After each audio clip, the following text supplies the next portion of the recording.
Hoy tenemos en el canal a Javier Pellicer. Naces en 1978 en Benigànim y has sido ganador de diferentes premios literarios desde entonces. Empiezas con el Crip Show en 2008, también eres finalista del mismo premio en 2009. Has trabajado también en muchas antologías colectivas con otros autores y a un punto en el que empiezas a publicar también novelas en solitario. La primera de ellas fue El espíritu del lince, que también consigues con ella posicionarte como autor Nobel finalista de los premios Is Libris. Después llegaría Legados, en la cual se mezcla un poco el mundo de la fantasía con el rol. También te preguntaré por esto más tarde. Y en 2018 vuelves ya a la historia con Leones de Aníbal, publicando con Edasa, una editorial muy importante en el género. Narras el viaje de Aníbal Barca a través de los Alpes en la Segunda Guerra Púnica. Y a partir de ahí también has publicado Lerna, en la que ya vemos Irlanda, si no me equivoco, basada en el mito fundacional de Irlanda, en el libro de las invasiones. Y Exacto. finalmente, el libro que nos trae yo aquí, que es el Tesoro de la Girona, que también está ambientado en Irlanda y del cual hablaremos en profundidad un poquito más adelante. Primero que nada, darte las gracias, Javier. Encantadísimo de que estés aquí y muchas gracias por atenderme. No, gracias a vosotros, porque ya sabéis que para nosotros los autores es importantísimo el tema de la visibilidad, porque bueno, la mayoría de nosotros no somos superventas ni nada. Entonces, el tener la posibilidad de conectar con el lector a través de vuestros canales, pues es muy importante y nosotros lo agradecemos muchísimo. Nada, yo encantado de tenerte aquí. Voy a empezar por algo que me ha parecido muy curioso investigando un poquito sobre ti, que es que, me topé con tu página de la Wikipedia y encontré algo un poco raro en la descripción, que yo no sé si es un troleo, si es una broma interna o qué ha pasado aquí, porque un poco está la descripción esta que acabo de dar, más o menos, resumida de otra forma, y además hay un añadido ahí que dice fan de los gnomos y la aldea del Arce. Yo no sé si esto es un troleo que alguien te ha puesto ahí. Pues seguramente, porque yo no lo había leído. Hace un montón de tiempo que no entro en esa página, que no sé ni siquiera ni quién la creó, no tengo ni Ah, la más remota idea. Así que si hay algo que han metido por ahí, yo no tengo constancia ni tengo nada que ver, la verdad. Es posible, porque como la Wikipedia es de libre edición, pues cualquier pueda poner hasta que lo anulen o lo que sea. Pero no tengo ni idea, luego lo veo, luego lo pues miro. que sepas que algún simpático o simpática te ha añadido la coletilla esta. ¿Qué es lo que te empuja a escribir? ¿Qué es lo que tienes dentro que te lleva a ponerte delante de una hoja en blanco y empezar a crear historias? Pues yo creo que soy escritor prácticamente desde que nací, porque yo recuerdo muy bien cuando era muy niño que, bueno, mis padres me compraban por los clásicos tebeos, ¿no? O sea, Ujú. pues, Filemón y sobre todo también Marvel, superhéroes de Marvel y todo esto. Y bueno, ahí empieza mi pasión como lector. Pero es que además yo tenía mucha costumbre de coger los tebeos más antiguos y hacer recortes de las figuritas, de los dibujos, Sí. y con ello montarme ciertas historias, ¿no? Evidentemente muy elementales, muy básico, todo muy rudimentario, pero yo creo que ahí empezaba yo ya a mi imaginación a expandirse y a crear historias, y creo que fue consecuencia de todo aquello y con el tema de leer mucho. Luego tuve pues, el parón propio de la adolescencia, donde no quieres leer, ni quieres escribir, ni quieres hacer nada, porque lo único que Ujú. piensas es en fiesta y en chicas, Sí. evidentemente. Pero luego ya volví a retomar la lectura con fuerza y a partir de ahí empezó a picarme el gusanillo, sobre todo cuando empecé a leer a Tolkien, al Señor de los Ujú. Anillos, de que hablaremos también seguramente Sí. después. Y bueno, cuando yo leí El Señor de los Anillos por primera vez, que fue bastante tardío el asunto, debía tener yo 21, 22 años, pues yo me dije, bueno, yo quiero hacer algo así, quiero crear un mundo como Tolkien. Evidentemente no tenía ni idea de lo que estaba diciendo, porque lo que hizo Tolkien es una cosa que no ha podido ser igualada nunca, ni creo que lo sea nunca. Ujú. Pero bueno, eso fue el detonante para que yo empezara a imaginar mis historias de una manera un poquito más literaria y más profesional, aunque bueno, el tema del profesionalismo todavía estaba a años luz, ¿no? Y todo empezó por ahí, por el dar voz a lo que yo tenía dentro de mí, y lo plasmé, pues como otros lo pueden plasmar a través de ilustraciones o de cualquier otro tipo de manifestación artística, pues yo lo plasmé a través de la literatura. Y bueno, hasta ahora. He visto que el camino ha sido largo, porque ha sido un camino muy largo, pero Ujú. bueno, siempre ha sido positivo y siempre ha sido constructivo, que es lo más importante, el aprender de todo este proceso. Si una cosa en la que coincidimos casi todos los autores es en ese camino difícil, ¿no?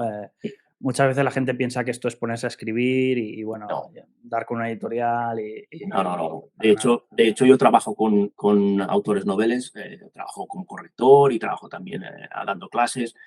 Y la mayoría de ellos, cuando entran en estos cursos y talleres, se creen que, bueno, que la primera novela que han escrito, pues simplemente con reescribirla o pulirla, corregirla y ya está, y ya la publican y ya ahí empieza su camino. Y Ujú, nada más lejos de la verdad. O sea, realmente las primeras novelas que escribimos, los primeros trabajos literarios que escribimos, suelen ser bastante mediocres, porque es lógico, ujú, porque nadie nace claro. enseñado en ninguna materia. Y tenemos que tener la conciencia cuando empezamos a escribir de que esto va a ser un camino largo y que es un proceso, pues como cualquier otra profesión, que a través de la práctica y de la experiencia, pues vas mejorando y eso siempre lleva tiempo, lleva años y muchos años. Y yo todavía estoy lejos de mi pleno potencial, espero, porque si ya he llegado a mi potencial, pues sería también un poco decepcionante. Pero hay que ir con tranquilidad y con calma en estos asuntos.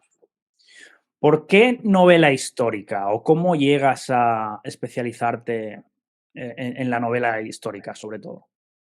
Bueno, por lo que he comentado, ya muchos de los oyentes y espectadores se darán cuenta de que, bueno, yo vengo más sobre todo del género fantástico, Ujú, es donde yo crecí, yo empecé a escribir fantasía, ciencia ficción, que me fascina la ciencia ficción, terror, bueno, un poquito de todo, ¿no?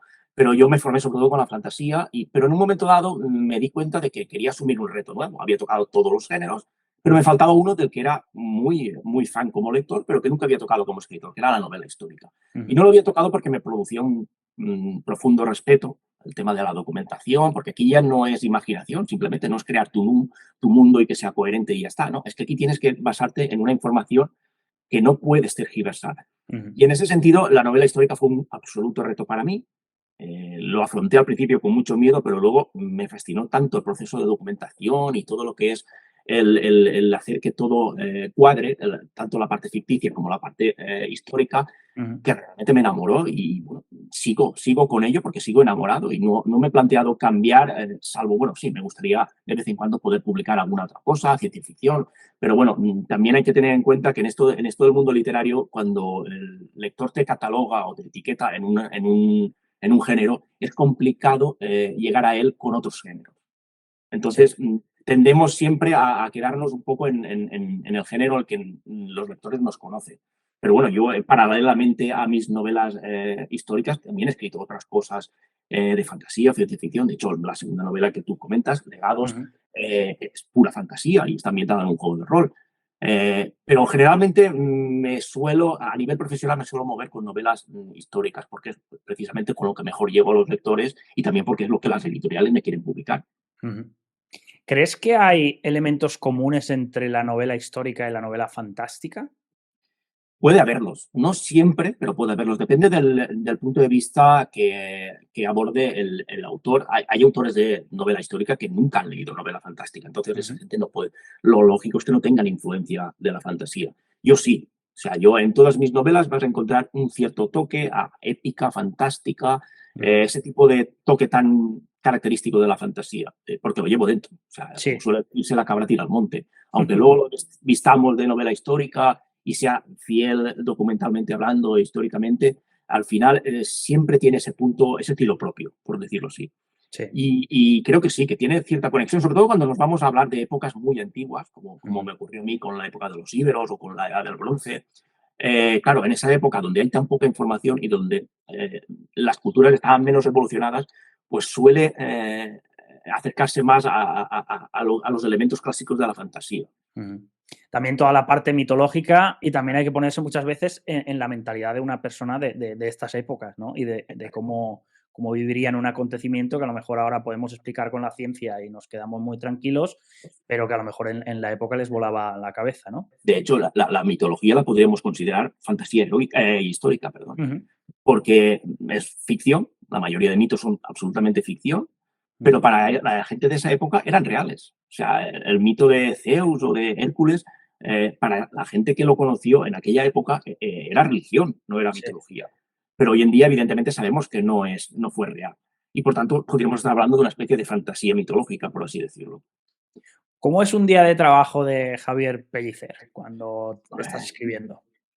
Pues me levanto muy pronto porque me gusta trabajar de buena mañana, Ujú. ahora en verano por el fresco, por evitar un poquito las horas de más calor, pero en general me gusta levantarme muy pronto porque es cuando se está más tranquilo. O sea, hay gente que prefiere por la noche, por lo mismo, porque está muy tranquilo, pero a mí por la noche no me gusta más por la mañana. Igual me levanto a las 6 de la mañana perfectamente. Y bueno, lo que hago primero es mi trabajo diario, trabajo del corrector y preparar las clases y todo esto.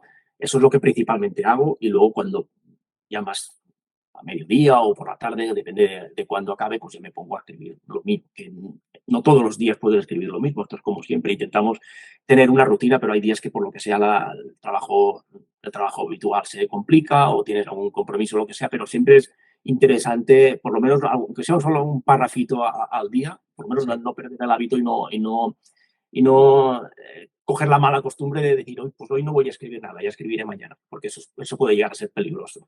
Ujú. Sí, hay parones ahí que se pueden alargar más de lo que uno quiere. Luego sí, siempre es cierto que alguna vez siempre sí que dices eso de que ya escribiré mañana y lo haces, pero hay Sí. que intentar minimizarlo al máximo, porque si no es un problema. Siguiendo con el proceso creativo, ¿de dónde te vienen las ideas, la idea principal para empezar a trabajar en un libro? Pues generalmente son influencias, o bien de libros que estás leyendo, históricos, o a lo mejor incluso ha llegado a ocurrirme que, por ejemplo, ves algo en Facebook, un post histórico de Facebook, por ejemplo, hablando de tal o cual personaje, que a lo mejor yo no conozco, de una leyenda o lo que sea, y ahí surge la chispa para seguir investigando un poquito, a ver qué puede haber ahí detrás, a ver si ahí se puede sacar una historia. Investigas, te documentas y básicamente son influencias, igual que ocurre con cualquier otro eh, aspecto, cualquier otro profesión artística. Los cantantes también, por ejemplo, a la hora de componer sus canciones, pues a lo mejor se basan en su propia experiencia o en algo que han visto, un libro, una serie, una película. En ese sentido, los autores no somos diferentes a otros tipos de creadores Ujú. y nos influenciamos, pues la mayoría de veces, como somos novelistas históricos, pues por artículos que leemos o libros.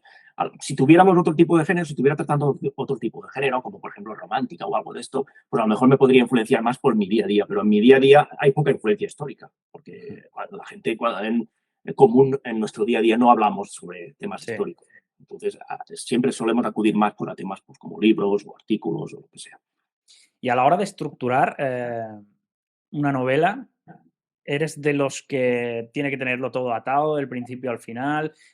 Por ejemplo, me he dado cuenta de que en El Tesoro de la Girona hay, digamos que hay una línea temporal bastante clara, que es la de los acontecimientos principales, pero Exacto. después hay otros hechos que van apoyando a esta historia principal, que además no están narrados de forma muy lineal, vas hacia De hecho, adelante, hacia están detrás. Están narrados a la inversa, Ujú. cronológicamente a la inversa. Voy desde el punto más cercano a la trama principal en el tiempo hasta el pasado de cada uno de los personajes donde se explica de dónde nace su drama personal. Exacto. Entonces, Generalmente. entiendo que aquí hay una planificación importante. ¿Cómo trabajas con todo esto? Sí, de hecho, y se lo recomiendo a los alumnos y todo, siempre les recomendamos que planifiquen mucho. Pero Ujú. yo empecé sin planificar, o sea, mis primeros textos, yo no planificaba nada, era todo tal y como venía.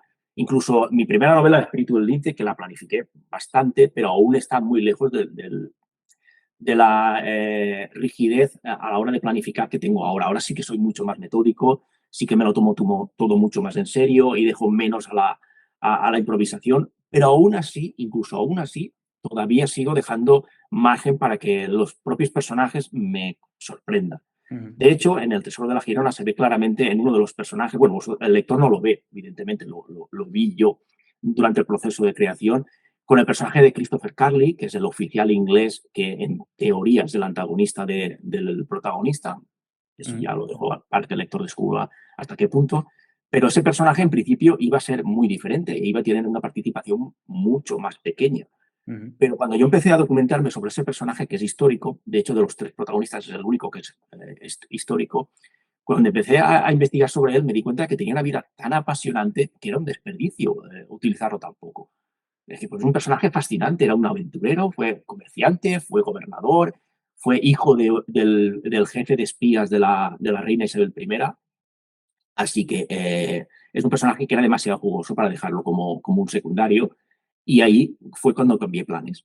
Cambié la planificación inicial, la cambié y le di más protagonismo a este personaje. O sea que sí, la planificación tiene que ser lo más rígida posible, o sea, lo más planificada posible, valga la redundancia, pero también hay que dejar un cierto margen para que los personajes o para que las situaciones te sorprendan y las quieras cambiar, porque ahí también está la magia de la literatura.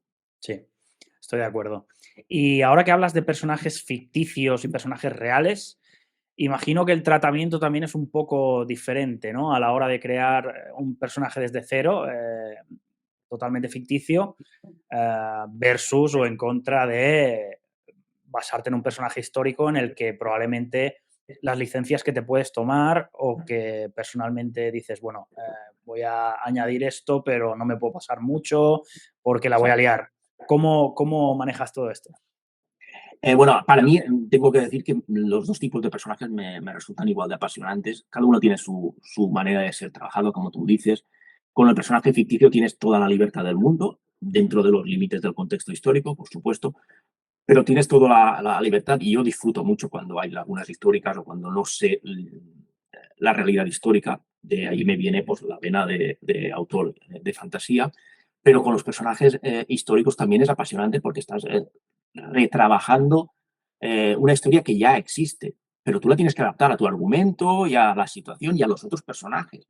O sea, Ujú. evidentemente, Christopher Carly nunca conoció a Joan Mateu, porque Joan Mateu no existió como tal. ¿Vale? Entonces, tengo que crear una relación entre ellos dos que también es ficticia. Y eso es apasionante, el conectar historia con ficción es en la base de cualquier novela histórica. Y se trabaja diferente, evidentemente, pero tampoco es tan diferente. Simplemente es pues, en un personaje crearle su propio pasado, sus propias particularidades y carácter y todo, algo que deberíamos saber hacer cualquier novelista, que para eso somos novelistas. Y en el otro, pues sí, también puedes crearle un carácter y puedes hacer cosas, diferenciarlo del personaje histórico, pero evidentemente tienes unas pautas ya establecidas que eso además te va a ayudar a que sea más fácil construirlo, porque ya tienes las pautas del personaje, sabes cómo es más o menos, y eso te facilita mucho el trabajo. O sea que las dos opciones a mí me parecen súper fascinantes y yo me divierto mucho combinando ambos tipos de personajes. Y a la hora de documentarte y, y bueno, hacerte una idea de todo el contexto histórico, etcétera, y de empezar a introducir elementos ficticios, ¿tienes alguna línea que no cruzas nunca? ¿Tienes alguna regla de decir, mira, me puedo inventar hasta aquí, pero esto no lo voy a hacer nunca porque considero que sería faltar a la historia o sería introducir demasiado, ¿no? Sí, evidentemente todo el tema del contexto, sobre todo lo que podríamos decir el aspecto más físico del contexto histórico, o sea, por ejemplo, el aspecto que tiene un castillo o el aspecto la vestimenta que utilizan los personajes. Ahí sí me parece que hay que ser completamente estrictos, ¿vale? Luego, en el comportamiento de los personajes, ahí sí que creo que la ficción tiene un papel muy importante porque por muchas crónicas que haya, nunca vamos a saber exactamente cómo se comportaba un personaje en el día a día, no a grandes rasgos, sino en el día a día, Mm. o el carácter que tenía. Por ejemplo, voy a poner un ejemplo muy claro, porque es muy evidente, el de Aníbal Barca. O sea, finalmente llevo la camisa de Aníbal Barca, por Sí. cierto. Pues Aníbal Barca es un personaje del que se conoce muchísimo, se sabe mucho de lo que hizo, pero en cambio no sabemos ni siquiera su aspecto físico, ni cuál era su carácter a nivel, pues eso, diario, en las pequeñas distancias. No sabemos nada de eso. Entonces es un personaje que te da muchísimo margen para crear ficción. O sea, cada Aníbal de cada novela dedicada al personaje es diferente y eso es Mm. enriquecedor para el lector. Mi Aníbal es diferente al de Gisbert Jaez, por ejemplo, o al de Pedro Santamaría, que también lo utilizó. O sea, son personajes muy distintos y eso es enriquecedor. Pero aparte de lo material, de lo que te comentaba, de tema de vestimenta, de, no sé, si un personaje tenía tal hijo, pues eso se tiene que respetar, ese tipo de cosas se tienen que respetar y los sucesos importantes, si una batalla ocurrió en un año, pues eso es lógico que se respete. Pero aparte de eso, creo que el tema de los personajes, sobre todo, se puede flexibilizar. O sea, las reglas se pueden incluso llegar a romper si se hace de manera consecuente y además tiene una razón argumental. O sea, hacerlo por error no es permisible, pero hacerlo por una cuestión argumental puede llegar a serlo si esa cuestión argumental lo merece. ¿Crees que tus obras tienen elementos en común entre ellas, incluso cuando saltamos entre géneros? ¿Cuál sería la seña de identidad? ¿Qué es lo que hace que un lector identifique una novela tuya, sea de fantasía, histórica, de terror? Pues yo creo que, bueno, hay varios puntos. En primer lugar, lo que estábamos comentando de ese toque a fantasía que tiene, eso Ujú, podría ser la primera característica que tengo, pero sobre todo yo creo que, y más conforme va pasando el tiempo, cada vez me gusta más profundizar en los personajes, en las emociones de los personajes, y creo que esa apuesta por las emociones y por el modo en que actúan los personajes, creo que cada vez es más mi seña identificatoria en todas mis novelas. O sea, mis personajes lo pasan muy mal y lo pasan muy bien, ujú, pero siempre el aspecto emocional es algo que trabajo muchísimo y quiero darle muchísima presencia. Porque ujú. creo que es esencial, y siempre lo he dicho, que los personajes son el motor de cualquier historia y unos buenos personajes pueden salvar una mala historia. Pero una buena historia con malos personajes es difícil que le guste al lector. El Anaquel Perdido, el videopodcast para escritores y lectores exigentes.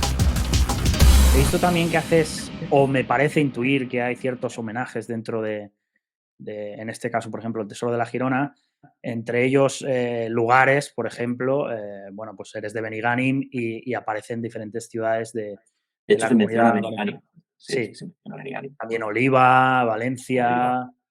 Oliva es un escenario magnífico porque era el hogar de una de las familias de la época más poderosas de toda España, que eran los Centellers, que tenían posesiones en Italia, y que Nápoles, por ejemplo, era española también por aquella época, y se codeaba pues, incluso con la realeza. Y era un escenario magnífico para situar el pasado de Joan, bueno, además es un lugar cercano a nosotros, y sobre todo también me lo pasé muy bien describiendo pues, los capítulos dedicados a Valencia, donde narro incluso el origen de las fallas y todo esto. Me pareció fascinante, y bueno, que creo que me dieron ganas de incluso de crear una novela solo centrada en la Valencia del siglo de oro, porque es una época en la que Valencia era admirable. De hecho, aquí venían gente muy importante como López de Vega, grandes, grandes autores y grandes creadores tenían a Valencia como un lugar maravilloso, incluso en esplendor, incluso rivalizaba con Madrid o incluso lo superaba en ciertos momentos. Ujú. También hay otro tipo de homenajes, y todo esto lo extraigo un poco de la nota del autor que hay al final de la novela, como el homenaje familiar también, ¿no? Con el apellido Mateu, que si no me equivoco es Exacto. el segundo apellido por parte de padre. Y Exacto. comentabas aquí también que, bueno, no lo llamaste Pellicer porque hubiese sido demasiado, ¿no? Un poquito egocéntrico, la verdad. Ahí está. Te quería preguntar precisamente por esto, por el tema del ego del escritor, porque yo a veces le doy vueltas y me planteo si no es algo necesario, con todas las penurias que pasa un escritor, tener esa especie de barrera, ¿no? De creer en uno mismo y demás para poder un poco sobrellevar. Sí, pero ¿sabes cuál es mi teoría? Que es que el egocentrismo, solemos decir mucho que es el principal mal de los escritores, pero yo Ujú, no estoy de acuerdo. Yo creo que el egocentrismo es un mal de cualquier persona. O sea, es ujú, una característica del ser humano, por ser simplemente ser humano.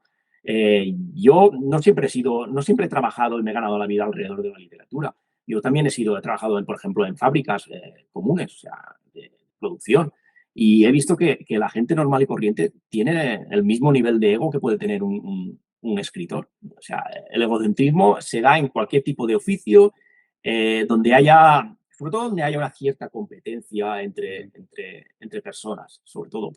Pero un poco de egocentrismo tampoco es malo. O sea, nos ayuda a superarnos, a querer llegar más arriba todavía. Simplemente hay que tratar de controlarlo y que no se Sí. vaya de madre, evidentemente, para que nos convierta en un problema. Pero bueno, aparte de eso, yo sí, insisto, no creo que sea un mal de los escritores, es un mal que nos atañe a todos los seres humanos. Ujú. Y pasemos ya, si te parece, al Tesoro de la Girona, que lo tengo por aquí.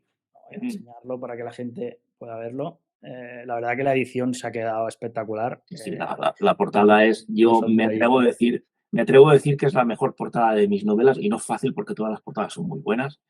Y hasta ahora Leones de Aníbal era mi portada favorita, pero creo que esta la Ujú. supera Es por, una pasada. por el estilo. Bueno, una historia, como adelantábamos un poco, que mezcla historia y ficción, pero es novela histórica, evidentemente. La verdad que la documentación me ha parecido abrumadora y de hecho también te quería preguntar un poco cómo te documentas, ¿no? Y dónde pones los límites de decir, bueno, es que necesito documentarme mucho, pero también necesito escribir, porque si no, esto no se escribe, ¿no? Cuando paras y dices, ya hay que darle color a esto.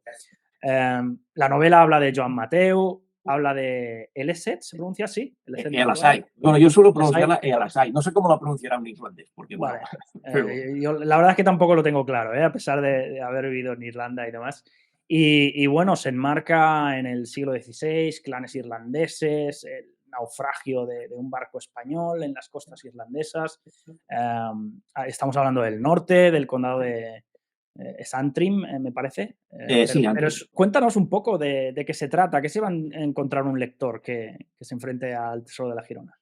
Pues bueno, todo esto parte de una pequeña leyenda que existe allí en Irlanda, que aquí creo que ni siquiera es conocida, aparte de cuatro frikis como yo, que relata como, bueno, el día que naufragó el barco de la Girona, que pertenecía a la Armada Española, la mal llamada Armada Invencible, pues naufragó en las costas del Ulster, frente al castillo de Donluss, y allí, pues, murieron los 1.300 tripulantes que había a bordo del barco y se salvaron, pues creo que fueron 5 o 6 supervivientes hubo.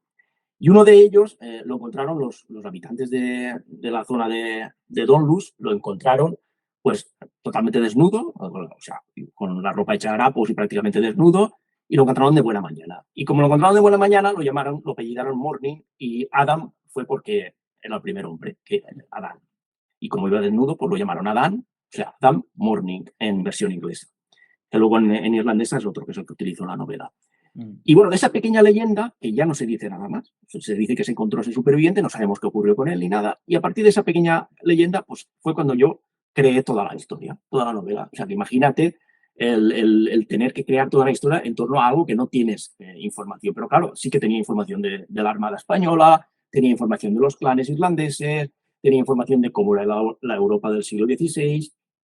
O sea que era un reto fascinante, y además yo había que tener en cuenta que yo estaba escribiendo mis anteriores novelas ambientadas en la época antigua, en el siglo III a.C. o incluso en la Edad del Bronce. Y ahora de repente doy un salto al siglo XVI, que es prácticamente como si fuera ayer mismo, y la verdad es que fue un reto apasionante, y el contar la historia de Joan y cómo vivió el tener que escapar de las patrullas inglesas que lo perseguían para llevarlo preso a Dublín e incluso matarlo, y cómo los clanes irlandeses, el clan irlandés de los MacDonald lo adoptó, lo ayudó, ¿vale?, a sobrevivir. Pues eso era apasionante, y allí había una historia pues que es muy al estilo de Juego de Tronos, en realidad, Sí. hay intrigas y sobre todo, pues como lo que te comentaba, en la excusa para poder crear personajes y desarrollar cómo son esos personajes en aquella época, las emociones y todo este tipo de elementos que a mí tanto me gustan, la psicología de los personajes sobre todo. Sí que es verdad que recuerda mucho a Juego de Tronos por el tema de las diferentes casas o clanes irlandeses, ¿no? Hay ahí los entresijos políticos, las tradiciones, las el tradiciones pasado sobre de las todo, familias. pero es que no solo las tradiciones de los clanes irlandeses, porque la gente se cree que Irlanda era un reino más o menos unificado, ¿no? Estaban todos los gaélicos y no podían ver a los ingleses, pero es que resulta que entre ellos tampoco se podían ver. O sea, muchos clanes estaban enfrentados entre ellos y por eso no pudieron defenderse contra los ingleses, porque es que no estaban en consenso con ellos mismos. Pero es que eso también pasaba en España. O sea, en España era también un nido de traidores. O sea, tanto en la corte, en la corte de Madrid, como en las cortes más regionales, como la de los centellers, que estábamos hablando antes de Oliva. Ahí también había traiciones a cascoporro. O sea, es divertidísimo porque y en Inglaterra también, sin ir más lejos. Pero es divertidísimo porque tienes no solo la parte puramente histórica, sino que además tienes una trama de aventuras divertidísima y muy entretenida, y que cualquier lector puede empatizar con ella porque está acostumbrado a verlo en series como Juego de Tronos o incluso en otras novelas. O sea que para mí era un win-win, era una novela que por argumento lo tenía todo para ser narrada. En la nota del autor dices también que Irlanda es tu arma secreta. Yo te quiero preguntar por qué Irlanda y por qué es tu arma secreta. Bueno, sobre todo es mi deseo secreto. O sea, bueno, no tan secreto, ahora ya no es tan secreto, pero es un lugar que me ha fascinado desde siempre, desde que empecé a investigar un poquito sus mitos. todo por influencia de Tolkien, como siempre, como todo el mundo sabe, Tolkien se influenció con la mitología nórdica y yo a través de la obra de Tolkien profundicé en la mitología nórdica y el norte de Europa y también eso me llevó a conocer la mitología celta luego. Y cuando empecé a descubrir cómo eran las leyendas irlandesas, evidentemente también indagué en cómo era el escenario irlandés. Y yo me enamoré de ese lugar y siempre he deseado, bueno, de hecho lo llevo utilizando Irlanda como escenario de mis trabajos literarios desde que empezaba a escribir relatos. O sea, tengo un montón de relatos ambientados en la mitología irlandesa y en la propia Irlanda, incluso contemporánea. Y para mí siempre ha sido un lugar donde me siento muy, muy, muy cómodo y donde me gusta volver. Ahora tengo que decir que no voy a volver en un tiempo, porque tampoco quiero abusar y quiero también explorar otros lugares y otros escenarios. Pero sí, yo con Lerna me sentí muy a gusto en Irlanda y ahora con el Tesoro de la Girona todavía más. O sea que es un lugar que para mí es como una especie de hogar al que acudir para sentirme a gusto. Y espero que algún día podáis también acudir a visitarlo en persona, que es lo que me falta, mi deuda. La verdad que es una pasada. Yo que, bueno, he estado allí unos años Y te envidio mucho, la verdad. Conozco bastante bien algunas de las partes porque sí que he intentado viajar por la isla y, bueno, ver los diferentes paisajes, los diferentes sitios. Y he de decir que disfrutaba todavía más tu novela precisamente por esto, porque, por ejemplo, he estado varias veces en la calzada de los gigantes, pues cuando pasa alguna cosita por allí, pues enseguida, claro, yo lo estoy viendo porque estaba allí. O el castillo de Dunluce que comentabas antes, no llegaba a entrar a lo que es el castillo, pero sí que he estado fuera, le he echado unas fotos, etcétera. En el de Carrickfergus me parece que también he estado. O sea, he estado en muchos de los sitios que aparecen en la novela y claro, para mí añadirles ese contexto histórico y darles vida con los clanes irlandeses y saber un poco más acerca de la gente que vivió allí, etcétera, ha sido súper apasionante también. Así que también te lo agradezco porque para mí ha sido muy disfrutable. Sí, hay gente que me suele comentar que cómo es posible que he podido escribir sobre esos lugares y nunca los he visitado ni nada. Y les extraña cuando les digo que nunca he ido a Irlanda ni nada, pero es que, claro, ahí estamos en el tema de que somos escritores y, por tanto, nuestra principal arma es la imaginación. Sí. O sea, yo no he visitado Irlanda, pero me puedo documentar y luego puedo utilizar mi imaginación para crear escenarios como si hubiera estado allí. De hecho, si no fuera así, por ejemplo, no podríamos escribir novelas de ciencia ficción, por ejemplo, porque nunca hemos estado en el futuro, ni en otros planetas, ni nada de esto, pero para eso está la imaginación. Y a la gente a veces le extraña, pero ¿y no has ido nunca a Irlanda? Digo, pues no he ido porque no ha surgido la ocasión. He estado a punto un par de veces, pero la última fue con la pandemia. Y claro, estalló la pandemia y estaba ya a punto ya de organizarlo todo y estalló la pandemia. Y ahí pues se fue al traste y bueno, espero que en breve podamos solucionarlo en ese sentido. Si eliminamos la parte histórica de la novela o la dejamos de lado, ¿de qué dirías que va la historia? Para mí habría dos puntos que destacar. En primer lugar, es una historia de personajes, eso es lo principal, como ya he comentado un par de veces ya. Lo más importante es la historia de los personajes y todo lo que sufren y lo que padecen. Y luego también, además, es una historia de aventuras. Aunque no sea una aventura tan viajera como en mis anteriores novelas, como Lerna o Leones de Aníbal, sigue siendo una novela de aventuras, quizá más contenida, más del mismo escenario principal, pero es una novela de aventuras. Aquí lo que importa en los personajes es sobrevivir y en ese sentido me parece que es una novela muy aventurera. También es una novela mucho más contenida, es menos épica que Lerna, por ejemplo, que es muy grandilocuente, muy en plan, no sé, tragedia griega, y esta en cambio es mucho más contenida, es menos épica, es más personal, lo cual también es algo buscado, era algo que yo quería apartarme un poquito de esa épica y hacer algo un poquito más pequeño, más íntimo. Y en ese sentido creo que sería lo que más destacaría de la novela, aparte del contexto histórico. Y en la nota también, a mí es que esto de las notas de los autores me encanta porque saco mucha información de ahí. Entonces, he visto también que hablas de las licencias que te has tomado y de un poco los compromisos a los que has llegado contigo mismo para decir, bueno, pues hasta aquí esto, hasta aquí lo otro. Hablabas, por ejemplo, de una localización creo que es el castillo de uno de los clanes o el lugar donde está. Sí, el del personaje de... ¿Catherine? ¿Era? Sí, Catherine, perdón. Se me olvidan a veces los nombres de mis personajes. Es normal, hay tanta información ahí dentro. Y bueno, me pareció muy, muy justificado, ¿no? Es decir, no se sabía muy bien dónde estaba situado este clan, ¿no? Me parece que fue la Sobre decisión todo, que bueno, tomaste. Sí, ese clan cuando se enfrentó con los McDonnell, bueno, los McDonnell ganaron la partida y ese clan fue decreciendo hasta convertirse prácticamente en nada. Ujú. Y claro, a partir de ese momento ya no se sabe, sale de la historia y no se sabe dónde tuvo su sede ni nada, no se conocen datos al respecto. Y claro, cuando no tienes datos, pues tienes que inventarlos. Esto ya me ha pasado en todas las novelas de video. Sobre todo ocurre cuando son historias de la antigüedad, donde faltan muchos datos. En ese sentido, pues evidentemente yo tenía que tener una situación para ese personaje, un emplazamiento, y más o menos investigué la zona donde podía ser creíble y realista que tuvieran su última morada, conocida por conocer en este caso, y decidí que fuera esa, un lugar que para un paraje parecía bastante apropiado.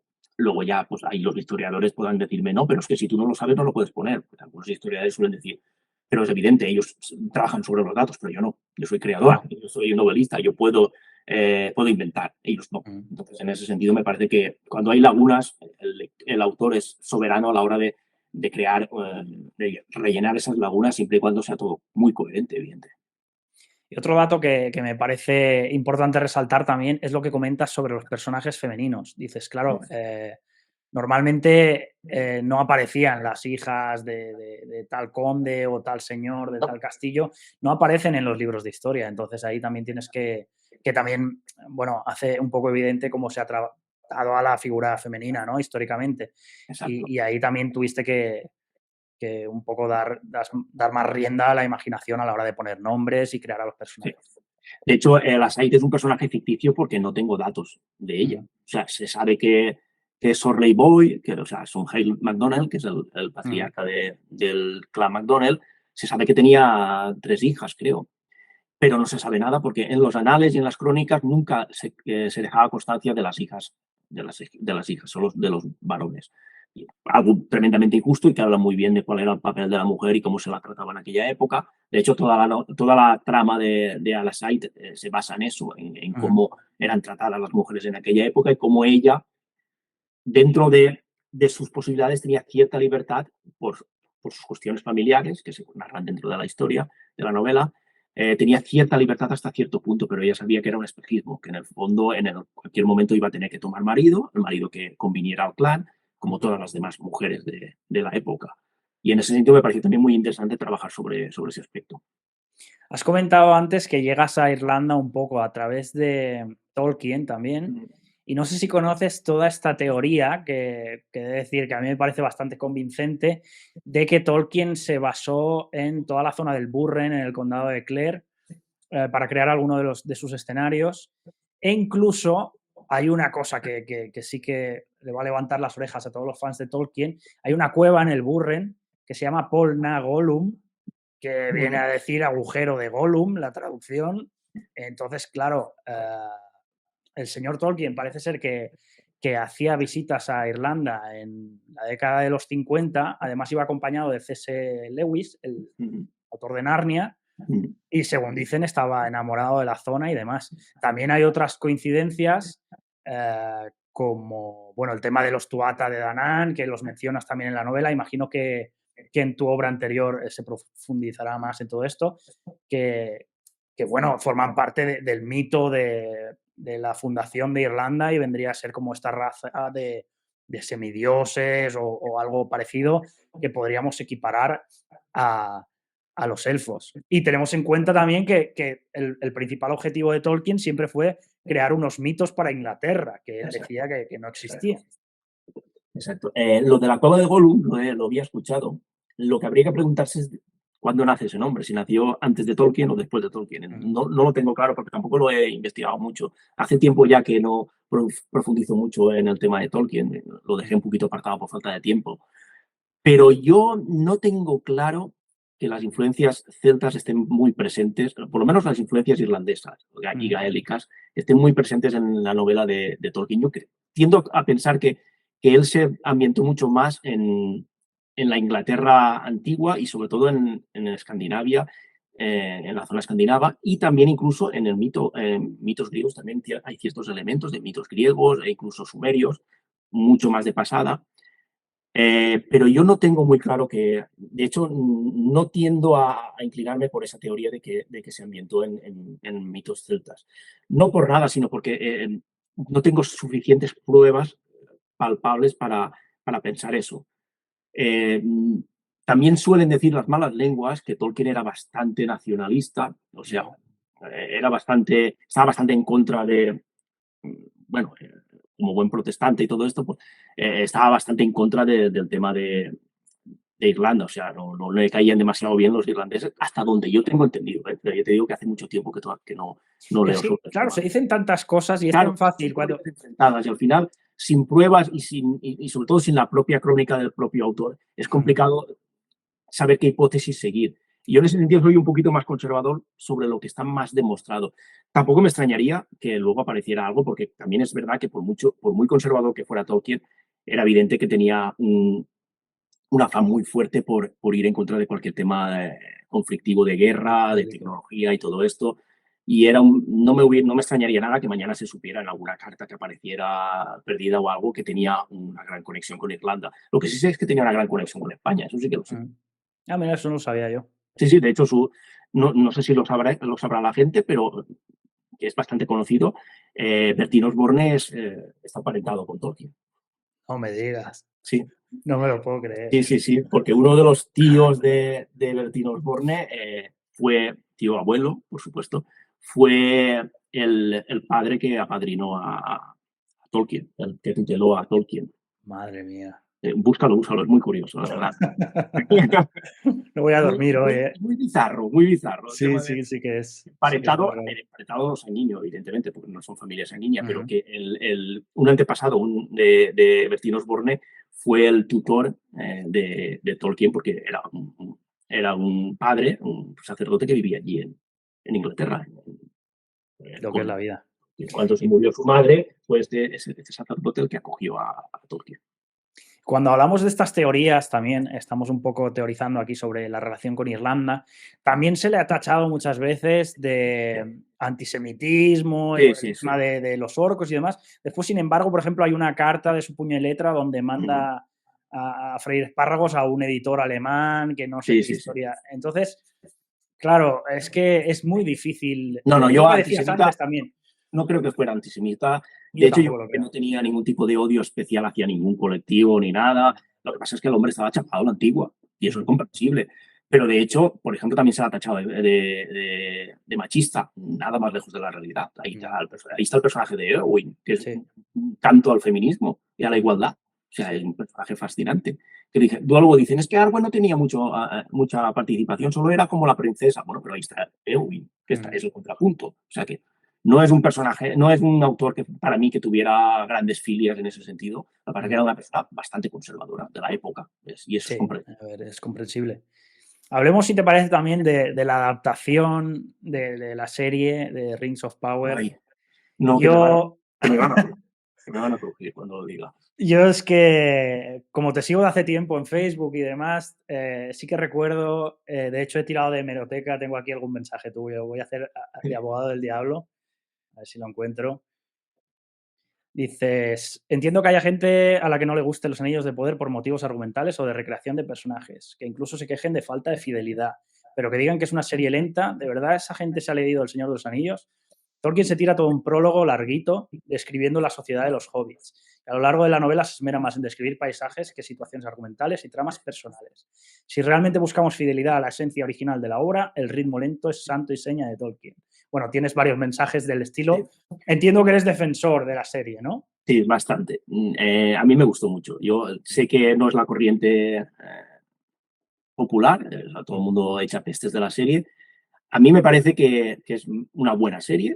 Evidentemente no es una obra maestra, tiene muchas cosas que mejorar. Me parece que es una muy buena serie. Y el tema de la fidelidad al canon de Tolkien, el famosísimo canon de Tolkien ahora, que parece que estaba, bueno, ahora ya no tanto porque ha bajado la cosa, pero que estaba en boca de todos, pues que yo pienso que Tolkien no tenía un canon definido. O sea, el propio Tolkien estuvo variando su propio canon, por así decirlo, toda su vida. O sea, si uno se coge los primeros libros, los libros de cuentos inconclusos y todas estas cartas que escribía antes y todo esto, se da cuenta de que la evolución de Tolkien es constante. Y yo estoy seguro de que si hubiera seguido trabajando en ese mundo y hubiera seguido publicando cosas nuevas después del Señor de los Anillos, que de hecho estuvo planteándose una continuación, si hubiera seguido escribiendo, hubiera seguido evolucionando. Del canon. O sea, los elfos al principio no eran iguales que lo fueron luego con El Señor de los Anillos. Todo varió muchísimo. Entonces, incluso los acontecimientos, fechas y todo ese tipo de cosas. El personaje de Galadriel, por ejemplo, no era ni mucho menos igual al principio que al final. Porque todo evoluciona. Y él estuvo trabajando toda su vida en una misma obra y es lógico que evolucionara. Nosotros no, los novelistas actuales no hacemos eso. Escribimos una novela y ahí se queda, no la volvemos a tocar, no cambiamos nuestro canon. Entonces, claro, cuando viene un productor cinematográfico y hace una adaptación de alguna novela nuestra, evidentemente sí tiene un canon que basarse, pero en Los Anillos de Poder no había un canon establecido que seguir. Y además, aunque sí hubiera un canon estable, se llama adaptación por algo. Se llama adaptación por algo que me dice, es que no es lo que Tolkien contó. No, claro, es que lo que Tolkien contó está en sus libros. O sea, en El Señor de los Anillos de Peter Jackson no apareció Tom Bombadil. Y algunos se quejaron, pero ¿cómo van a meter a Tom Bombadil si no da para meterlo? Yeah. Sí que se querían cargar a Jackson también en su día, sí, me acuerdo. No es una subtrama que aporte nada a nivel importante y, por tanto, en una novela, en una historia tan larga y adaptarla a un lenguaje cinematográfico, eso era paja.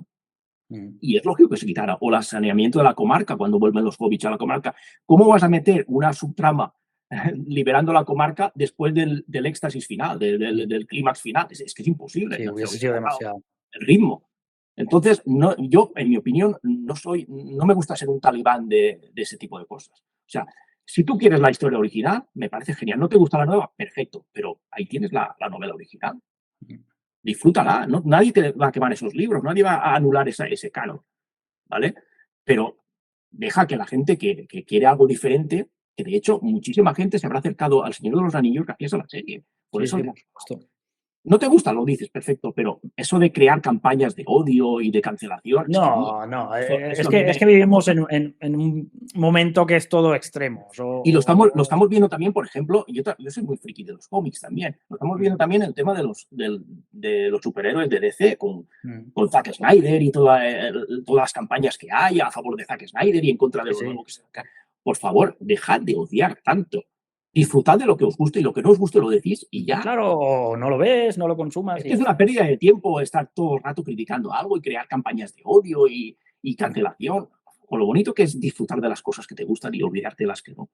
A mí lo que me parece es que hay cosas desaprovechadas en la serie. Yo no la odio, ni mucho menos. Yo la disfruté también.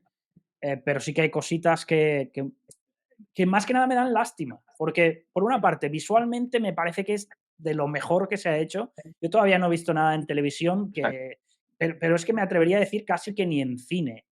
Es difícil encontrar un producto que visualmente sea mejor que esto. Es apabullante. Por ejemplo, la banda sonora es una maravilla también, por ejemplo. Sí, incluso, por ejemplo, a mí me encanta el Silmarillion. Sé que la gente no se puede tragar, pero yo tengo hasta un tatu de Tolkien en el brazo. O sea, yo también soy friki total de Tolkien. Incluso la introducción con estos bailes de la arena, con las ondas y tal, está representándote hasta los linajes y tal. O sea, que si entiendes lo que estás viendo, ahí hay un mimo, hay un cuidado. Pero después hay muchas cosas que no entiendo, porque a nivel argumental, no sé, hay cosas como querer hacerte pensar que Isildur está muerto cuando hasta la gente que no entiende de Tolkien ¿sabe que va a estar después en El Señor de los Anillos? No, sí, estoy de acuerdo contigo con lo que comentas de que hay cosas que ya he dicho que no es una obra maestra y se puede mejorar muchas cosas, evidentemente. A mí, por ejemplo, la relación entre Galadriel y Sauron, aunque me gusta, hay momentos en que me parece un poquito, no sé, un poquito ¿no? O sea, demasiado edulcorada. Pero aparte de eso, a mí, en líneas generales, no puedo más que darle, no sé, yo le daría un 7 a la serie, tranquilamente. O sea que me parece que en ese sentido es una serie que es muy, muy digna y no entiendo todo ese odio tan acérrimo que ha despertado. El tema de Gandalf, por ejemplo, fue muy discutido también, que si Gandalf no había llegado todavía a la Tierra Media y todo esto. Pero resulta que hay cartas de Tolkien en las que insinúa que sí, que Gandalf estuvo antes en la Tierra Media. O sea, el propio Tolkien da crédito a eso. Y aún así, la gente lo critica como que no es parte del canon, pero si el propio Tolkien lo dijo claramente, que los magos llegaron antes, sobre todo Gandalf, llegaron antes pero claro, llegaron como lo que eran esencialmente, ¿no? Como magos, ¿no? Todavía no eran semimortales, por así decirlo, no eran los magos que conocíamos. Pero bueno, llegaron. Entonces, ¿por qué esa crítica tan feroz? Tan feroz? Es que yo no lo entiendo, de verdad. No sé, parece que la gente necesite algo que odiar para Sí, tener sentido en su vida. No sé. sí. Pero, A mí insisto en que lo que me da un poquito de rabia es que una superproducción con ese presupuesto no se haya gastado un poquito más dinero en guionistas, en pulir un poquito más las cosas. También el tema del elfo mulato, que fue súper polémico. A mí no me molesta que haya a un mí elfo tampoco. mulato. Lo que sí que me molesta es la forma en la que lo introducen. Creo que está hecho de nuevo de forma torpe, porque solo hay uno, sus compañeros no son Exacto, mulatos. O sea, yo qué sé, exacto, invéntate un bosque en el que todos los elfos, por lo que sea, sean exacto. mulatos y yo me lo Bueno, creo más. o Pero la barba de la barba de las enanas, pues no se habló de la barba de las enanas. exacto, exacto. O sea, hay cositas que dices, no lo tenías tan difícil hacerlo bien. Y no sé por qué has hecho esta cosa tan rara. Aún así, yo disfruté mucho la serie y yo he de reconocer que también era de los defensores. No considero, igual que has dicho tú antes, que sea una obra maestra, pero sí que me pareció muy disfrutable. Y creo que es bastante posible reparar las cositas que hay. El problema es que ya la gente está viciada ya Ujú. con una opinión y la gente no le va a dar ninguna oportunidad, ni media oportunidad más a la segunda temporada. Entonces, no sé lo que va a ocurrir ahí. Yo soy bastante pesimista en ese sentido. Ya. Pero bueno, si notan una buena segunda temporada y si intentan cerrar la trama de alguna manera, aunque luego dejen puertas abiertas para una continuación, sería bueno, por si acaso, porque yo me temo lo peor. Sí, veremos, porque es demasiado dinero y si no acaba de funcionar, veremos qué pasa ahí. Bueno, cambiemos un poco de tercio. Te voy a preguntar también por el tema de editoriales, autopublicación y demás. ¿Hay algo que prefieras? ¿Crees que todo tiene su lugar, su momento? ¿Crees que una cosa es mejor que la otra? A ver, partiendo desde el punto de que cualquier autor es libre de tomar el camino que quiera y que no hay un camino que sea el correcto y los otros sean incorrectos, eso que vaya por delante. Y mi camino siempre ha sido la publicación con editorial. Ujú. O sea, yo siempre lo he tenido muy claro, pero no por nada, sino porque, de hecho, la autopublicación es muchísimo más dura y exigente que la publicación tradicional, porque te lo tienes que comer tú todo. O Ujú. sea, tienes que escribir la novela, la tienes que corregir, la tienes que maquetar, tienes que hacer la portada o contratar todos esos servicios. Luego tienes que publicarla en Amazon o donde sea, tienes que hacer tú la promoción, te lo tienes que comer tú todo. Tienes que dedicar mucho tiempo a todas esas tareas que no son escribir. Y por tanto, ¿cuándo escribo yo si estoy ocupado haciendo todas esas cosas que debería hacer un editor? Ujú. ¿Cuánto? Las tengo que subcontratar, evidentemente, tendré que pagar un pastizal para hacer todo el trabajo que hace un editor. Y ahí es donde se puede dar cuenta la gente de lo difícil que es ser editor. Porque aquí también a los editores se les machaca muchísimo. Y yo soy, en general, salvo excepciones, bastante defensor de los editores, Ujú. de las editoriales, porque las editoriales hacen una inversión enorme a fondo perdido, no saben si lo van a recuperar y de hecho la mayoría de las veces no recuperan. Se gastan un montón de pasta para que nuestros libros salgan. Y si eso lo tiene que hacer un autopublicado, pues ahí es donde se entiende la dureza de la publicación tradicional. Sí. Pero bueno, hay autores que evidentemente eligen la autopublicación porque quieren tener control absoluto y me parece perfecto. Mientras el producto sea bueno, a mí me da Ujú. igual. Eso es lo que te voy a decir. Yo, por ejemplo, yo he publicado de las dos formas. Yo he publicado con editorial, he autopublicado también. Y en los últimos años, sobre todo, me decanto bastante más por el tema de la autopublicación. Sí que me gusta más tener ese control, también quizá porque las experiencias que yo he tenido editoriales, incluso con agentes, Claro. Es que eso cuenta no han mucho, sido experiencia buenas. personal, Sí. evidentemente. Entonces, yo estoy seguro de que hay editoriales y agentes maravillosos. De hecho, a raíz del canal también estoy conociendo a mucha gente, entrevistando a editores, o sea, hay gente que hace un trabajo espectacular. Y como dices, ahora mismo estoy preparando yo una publicación también de una trilogía de fantasía Buena suerte. y que se dice pronto. Y además voy a sacar los libros el mismo día. Bueno, era un secreto, se me acaba de escapar un poco, pero voy a Vaya. sacar los 3 libros el mismo día. Y como dices, es una locura. O sea, porque hay cosas que, o sea, yo sé maquetar, soy informático también, entonces hay ciertas cosas que me la Pero solvento yo. es la dedicación que exige. Es que yo, de verdad, que a la gente que lo hacéis bien, o sea, a la gente que os lo curráis y que hacéis una autopublicación de calidad, que no es lo habitual, tengo que decir. Sí, eso es verdad. De que lo hacéis bien, yo te siento una admiración tremenda por todo ese esfuerzo. Yo no puedo. Y por eso me he decantado por la televisión. Y es que yo me hubiera quemado. Y hubiera dejado incluso a lo mejor de escribir incluso. Ya. Pues fíjate que a mí me pasó casi al revés, porque yo hubo una época que estaba hasta casi secuestrado por contrato de Sí, bueno, eso. firmé con una gente más o menos importante, tampoco quiero entrar mucho en detalles, pero del estilo de, vale, te vamos a publicar este libro, pero no puedes publicar nada más por tu cuenta, te tienes que Sí. esperar. Y me tuvieron ahí 2 años entretenido sin poder Es que mover la piezas. gente también debe entender, la gente también muchas veces se cree que solo existen dos grandes editoriales en el mundo. Sí. Y ya sabemos todos cuáles son, ¿vale? Y que son precisamente las más abusivas en ese sentido. Pero es que resulta que no es así. Hay un montón de editoriales que están entre las super mega editoriales y las editoriales que no conocen ni su madre.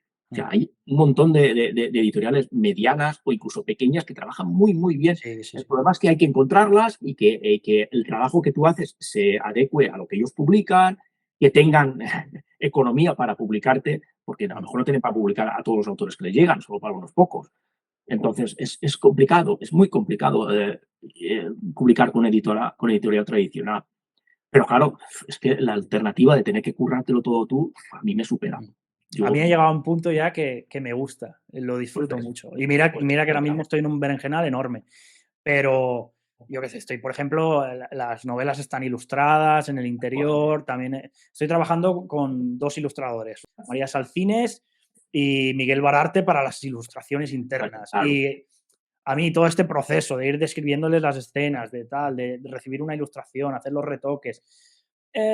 ¿Puedes llegar a hacer todo esto con una editorial? Sí, es también dificilísimo. Yo no sé si la edición que yo estoy haciendo para estas novelas me la haría ninguna editorial en este punto. Entonces, no creo, es muy complicado, porque normalmente las editoriales, pues al tener que manejar un presupuesto limitado, pues van a tener que hacer una edición bastante limitada, a no ser que, no sé, que hayan apostado por ti a 100% porque crean, bueno, este nos va a dar venta a punta pala, lo que quiera, alfombra roja, pero eso no es lo habitual. claro, es complicado. No ocurre nunca.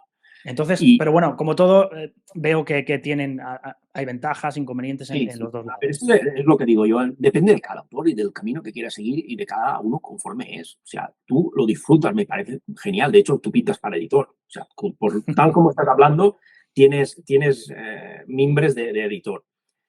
Yo no puedo. A mí eso se me escapa. Y por eso dije desde el primer momento que no, que eso no quiere decir que no en algún momento no diga, oye, pues a lo mejor ahora me apetece, no sé, incluso una historia que tenga por ahí muerta de asco, le meto seudónimo y la saco en Amazon autopublicada. Podría hacerlo, pero de momento no es una opción. De momento no lo contemplo. ¿Y qué opinión te merece Amazon? Es complicado. Amazon es un tema muy complicado porque estamos otra vez en lo mismo. Hay pros y hay contras. O sea, Amazon como tienda, tanto de libros como en cualquier tipo de producto, no nos vamos a engañar, se está cargando las tiendas y las librerías pequeñas. Se la está cargando a pasos agigantados. Pero también hay que verlo a veces desde el punto de vista del consumidor. Y al consumidor le resulta muy cómodo el entrar en una web, pedir lo que sea que quiera pedir y que al día siguiente lo tenga en casa sin moverse de casa. Eso es muy cómodo. Claro, yo a nivel de literatura, yo siempre recomiendo librerías, porque en librerías, generalmente, no siempre, porque hay de vez en cuando alguna librería pero generalmente los libreros te van a saber recomendar mejor y te van a poder comentar, pues oye, esta está teniendo mucho éxito por esto y por esto, por lo otro, esta te iría bien a lo que tú lees, este tipo de cosas. Y además que es una experiencia ir a una librería. Cuando además ni siquiera sabes lo que quieres, vas, disfrutas, te pasas un buen rato ojeando, es también una experiencia, yo eso lo valoro mucho, eso se pierde con las tiendas online tipo Amazon.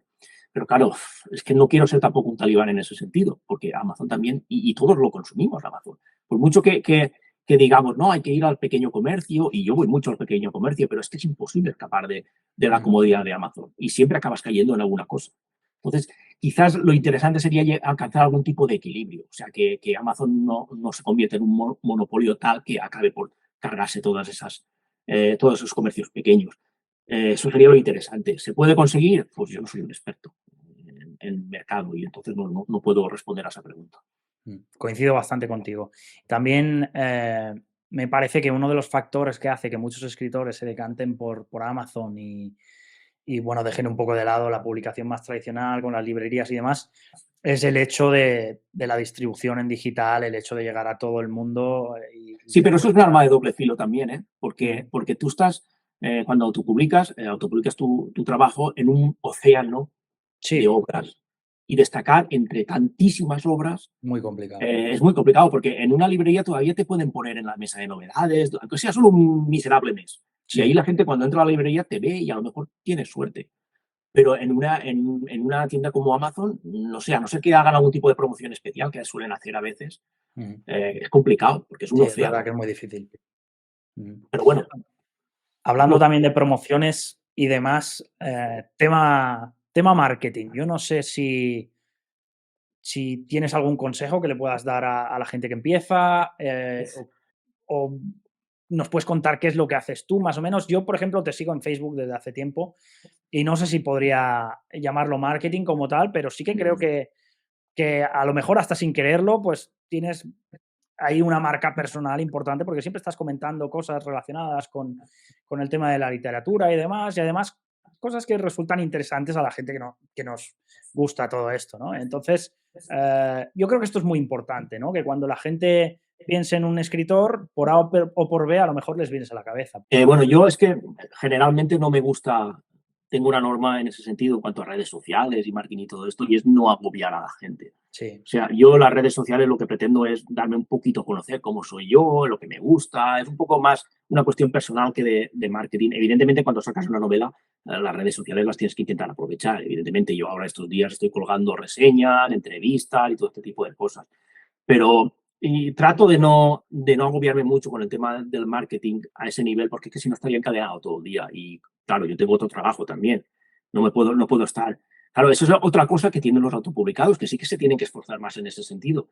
Pero yo tengo que trabajar y no puedo estar todo el día con publicaciones y creando contenido habitual, cada 2 horas meter algún post. Yo no puedo hacer eso. Entonces, para mí, mis redes sociales son más que nada un espacio para hablar, para soltar lo que yo pienso y cómo soy yo, para discutir con la gente, pero discutir en plan debate, o sea, para charlar con la gente, y eso sí que me gusta mucho, el debatir, algo que cada vez es más difícil, porque la gente está cada vez más crispada, sobre todo en Twitter o X o como demonios se llame ahora. Sí.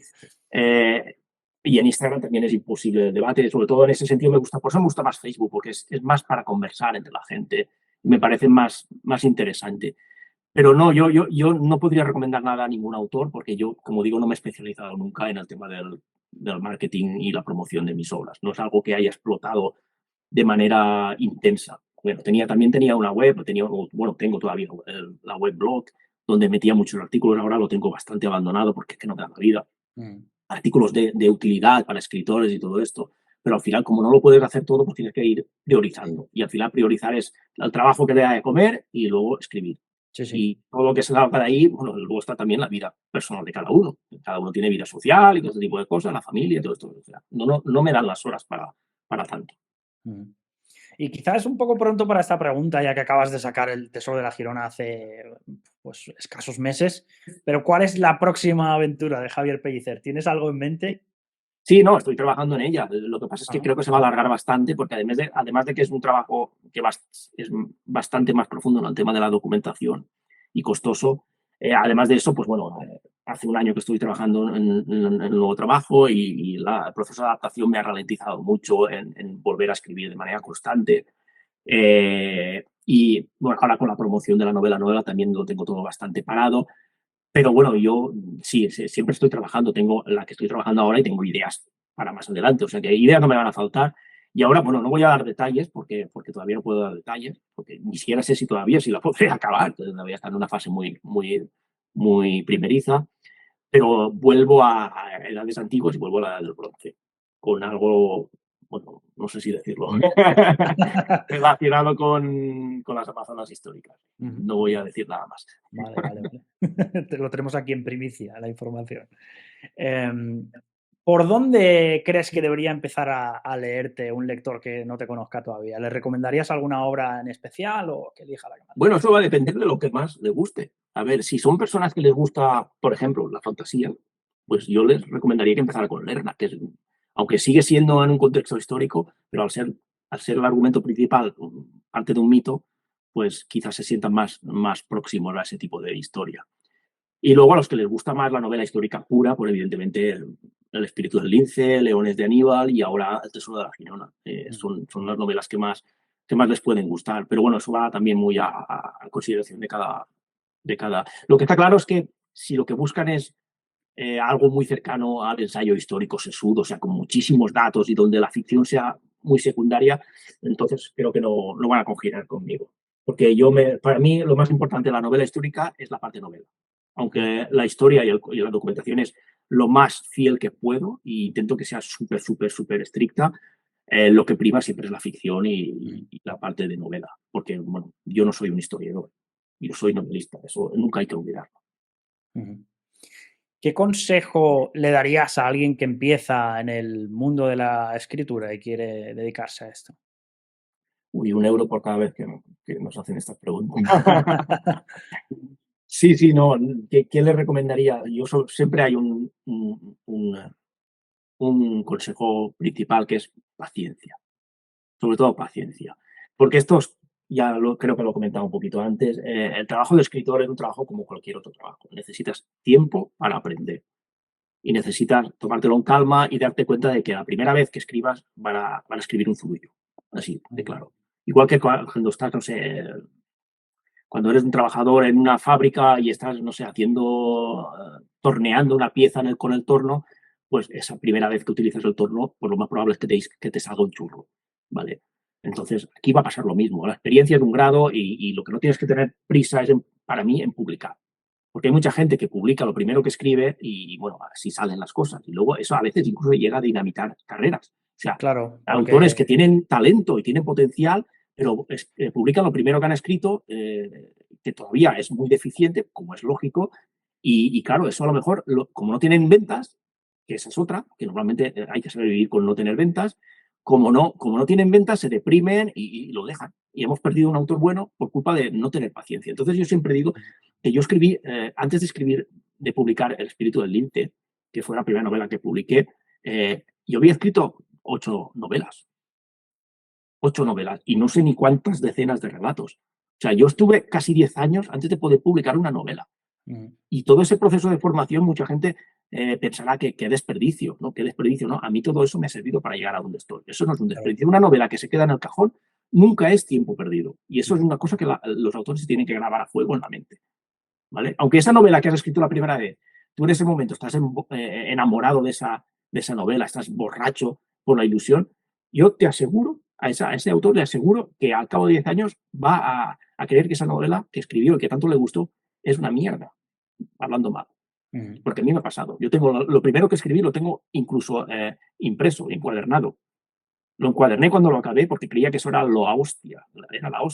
Y no, en realidad, nada. Ahora lo veo y me da vergüenza ajena, pero al mismo tiempo me recuerda de dónde vengo y por eso no lo he destruido. Así que la gente tiene que tener paciencia y darse cuenta que esto es un proceso y que tenga paciencia a la hora de aprender. muy buen consejo. Pues yo no te quiero entretener más ni robar más tiempo tampoco. Si te parece, te dejo el micro abierto para que digas cualquier última cosa que quieras. Y también me gustaría que nos dijeses dónde encontrarte, ¿no? La gente que nos está viendo, que sepan dónde encontrar tus libros, dónde encontrarte a ti. Bueno, a mí me pueden encontrar en redes sociales, sobre todo, porque tampoco voy a decir dónde vivo, por si acaso hay alguno que no le gusta la novela y quiere machacarme o algo. Pero bueno, a mí me podéis encontrar en cualquier red social, porque estoy en las 3 principales. O sea, es fácil encontrarme y a través de mensajes también me podéis contactar si tenéis algunas preguntas sobre mis novelas o lo que sea.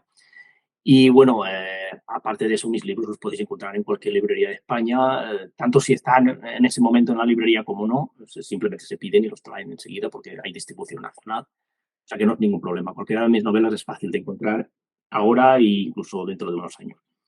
Y en cuanto a mí, pues al decir algo, pues lo único que puedo hacer es agradeceros hacerte la oportunidad de hablar aquí en un poquito, porque para nosotros, como he comentado antes, para nosotros es muy importante la visibilidad y bueno, nosotros no ocupamos, los autores como yo no ocupamos pues ni informativos, ni programas especiales, ni nada.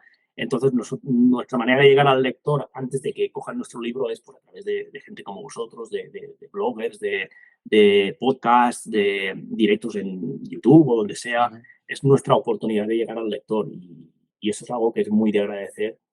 Y también decirle a los lectores, sobre todo, que aunque hay muchas formas de ocio ahora mismo, que no abandonen del todo los libros, ¿vale? Y que consuman no solo libros, sino también cualquier programa o no sé, o podcast o lo que sea, o no sé, cualquier canal que trate sobre la historia y sobre la literatura, sobre todo, porque me parece que es muy interesante y van a conocer autores como nosotros que como digo, no somos mediáticos ni nada. O sea que muchas gracias a vosotros y sobre todo a ti en este caso y sobre todo a los lectores, pues eso, que sigan leyendo. Bueno, aunque haya mucha tentación con otro tipo de ocio, y yo lo entiendo, pero que no dejen de leerlos.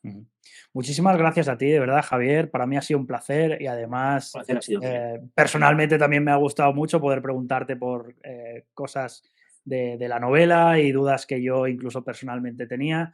Así que he estado encantadísimo de tenerte aquí y estás invitado siempre que quieras. Así que si sacas otra novela estaremos en contacto. Te tomo la palabra. Nada, un abrazo y hasta la próxima. Un abrazo a todos. Haz clic en el siguiente vídeo para ver el resto de episodios, aprender a publicar y escribir mejores historias.